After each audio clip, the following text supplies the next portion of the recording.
한치 앞을 내다보기 힘든 전국입니다만 앞으로의 시나리오 점검해드리겠습니다.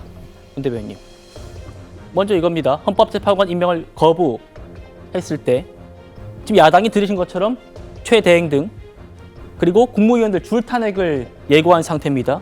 그러면 이제 국무위원 11명을 충족하지 못하게 되면 사실상 기능이 마비되고 정부가 셧다운 되게 됩니다.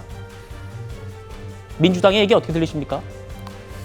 제가 방금 전에도 얘기를 했지만 그 국무위원들 중에서 이제 순서가 있잖아요. 그 의전 서열에 따라서 권한 대행을 할 수 있는 그 순서를 우리가 다 알고 있어요. 예. 그런데 맨 끝이 보니까 중소벤처기업부 장관입니다.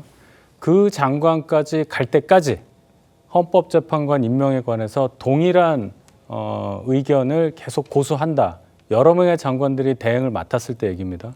그럼 민주당의 논리대로라면 계속 탄핵을 해서 마지막 장관까지 가겠다는 거예요. 그러면 마지막 중소벤처기업부 장관까지도 헌법재판관 임명을 안 하겠다가 아니라 여야 합의 없이는 할 수가 없다라고 했을 경우에 어떻게 할 거냐는 거예요. 그러면 다음에는 뭐 선임 차관이 하는 겁니까?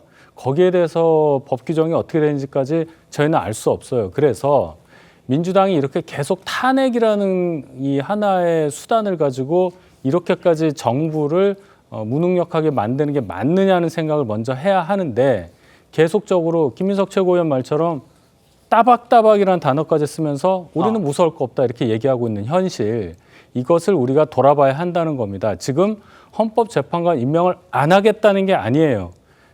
차후에 있을 여러 가지 시시비비 때문에라도 누구도 이것을 권한 있게 규정할 수가 없으니 여야가 합의해서 말을 해달라, 합의만 해달라. 그럼 거기에 맞춰서 임명을 하겠다 이 얘기입니다. 이것을 합의할 생각 안 하고 탄핵으로 대응하는 민주당이 대단히 문제가 있다. 왜 민주당만 가지고 그러냐고 말씀하시는데 민주당이 의석수가 절대 과반을 차지하고 있기 때문입니다. 민주당 의도대로 국회가 운영되고 있기 때문에 지금 민주당의 마음에 따라서 전국은 얼마든지 바뀔 수 있다. 이 말씀을 꼭 드리고 싶습니다. 성 부회장님, 예.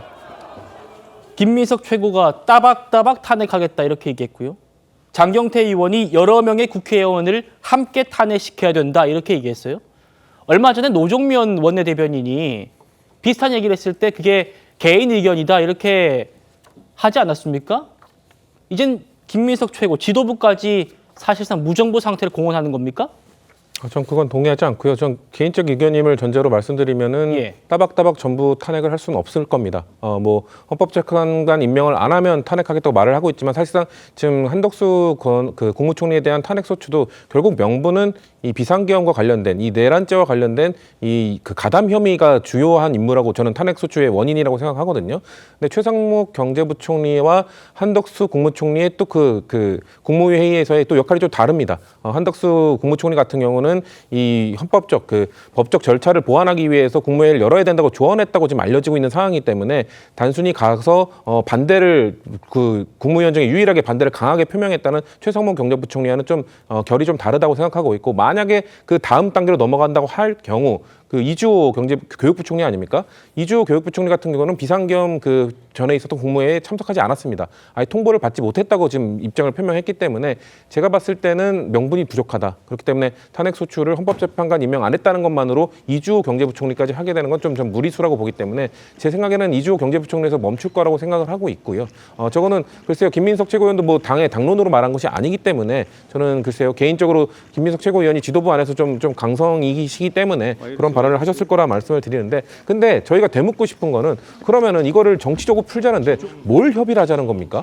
헌법재판관 임명 시기를 협의하자는 겁니까? 지금 권성동 원내대표 헌법재판관 임명 자체 반대하고 있습니다. 권영세 비대위원장 헌법재판관 임명하면 헌법소원 걸겠다고 공언했습니다. 지금 뭘 협의하자는 거죠? 지금 2명, 1명 한 걸 이걸 되돌리자는 겁니까? 대한민국의 헌법 절차에서 국회 추천목 3명에 대해서 그 올렸을 때 자, 권한 대행이 할 수 있다 없다를 협의하자는 거면은 그러면은 저희는 하자입니다. 그럼 안 하자잖아요.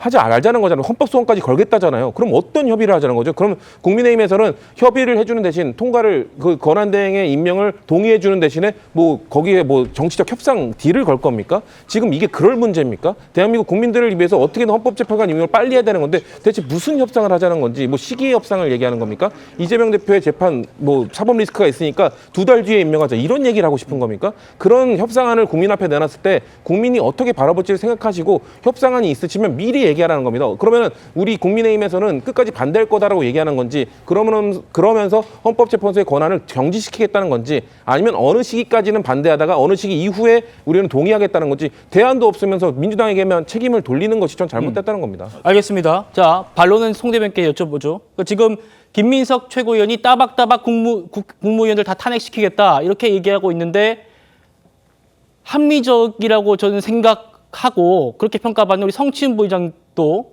최상목 대행도 탄핵될 수 있다. 이주호 장관까지는 안 가더라도 뭐 그렇게 말씀하고 계세요. 어떻게 답 주시겠습니까? 그 드라마 지정생존자의 현실판을 보는 것 같아요. 우리나라에서 번안돼서 리메이크된 그 드라마 지정생존자는 앞에 60일이라고 하는 문구가 붙었습니다. 그 드라마에서는 대통령이 고리되어 있는 상태이기 때문에 국무위원이 대통령 권한대행을 해도 헌법상 최대 60일까지밖에 못하는 거죠. 그런데 지금은 대통령이 고리가 아니고 사고 아닙니까? 60일이 될지 160일이 될지 얼마가 될지 모르는 상황입니다. 그러면서 계속 줄탄핵을 해서 국무위원들 순위가 내려가서 대통령 권한대행을 하는 상황을 만들어 보겠다고 지금 민주당이 행정부를 겁박하고 있는 건 물론이고 우리 국민 전체를 사실 겁박하고 있는 겁니다. 그런데요, 그 드라마에서 환경부 장관이 그 대통령 권한대행을 해요. 지진이 배우가 연기했는데 대통령 권한대행 순위로 국무위원 중에서는 14순위고 국무총리까지 합하면 15순위입니다. 드라마에서는 왜 그런 상황이 초래가 됐냐면 국회의사당에 테러가 발생해서 대통령과 국무위원 대다수가 사망을 해요. 그런 극단적인 드라마 속에서나 발생할 수 있는 상황을 지금 민주당은 그렇게 할 수도 있다고 전 국민 앞에서 으름장을 놓고 있는 겁니다. 이게 과연 합리적이고 가능한 일이겠는가? 저는 아무리 생각해도 도저히 이해를 할 수가 없습니다.